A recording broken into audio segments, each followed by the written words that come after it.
women out there, female founders who are over delivering on Mm-hmm. stuff, refining ideas, working on them. They've worked on them for years and years and years.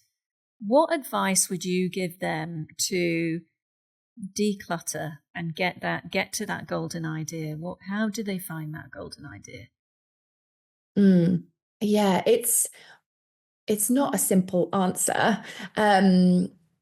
But I think you have to be, this is why I say it's so much about trust, because it's not that the ideas aren't there. It's you have to trust yourself enough to know that it's worth sharing, to know that it's actually worth talking about, worth building a brand around. So it's more about exploration. So when I talk about I call it wisdom branding, and the first part of the framework is to explore your brain, because you've got to understand what's there and finding that golden thread that runs through like everything, especially when you've achieved so much as the people I generally work with have. You've got to really like take a look at everything and think, what is the golden thread running through this? And that can start to then show you the opportunities for what your big idea could be. Sometimes it can land like that, and you can immediately know.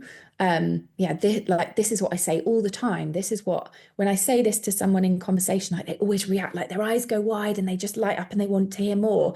That's a really big clue that you're onto something there, Mm. but maybe you don't have that yet. And so you've got to actually have conversations with people. You've got to start sharing your ideas, at least with people you feel safe with to start with, so that you can get a bit of that feedback. And that's why it's so helpful to work with someone who can be objective and who doesn't live in your brain every day, because they're actually able to pinpoint like, oh, that thing you just randomly dropped in conversation there, like it was nothing, that just blew my mind. Like we need to build something around this. We need to, turn this into a point of view, talk to someone about it, create a piece of content around it. And it's only really when you're willing to share your ideas in the wild that you can start to get that feedback, to understand what's landing, and then build some shape to it. So that's if you're,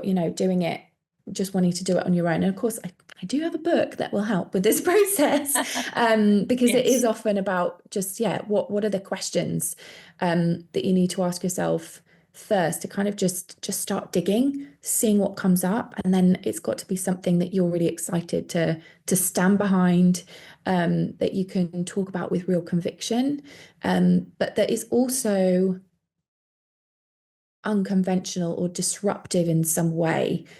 We're here to shift the status quo, and so it's got to be something that people haven't heard before in quite that way. So like you say with Simon Sinek, his book, and I think really the concept that just catapulted him to fame, if you want to call it that, was start with why. And it's not revolutionary necessarily, but it's the way that he framed it and talked about it made it feel like it was. And that's really what we're doing when we're branding the way we think. We're building an idea that is going to land with someone in a way that something else hasn't, even if we're not, creating something brand new.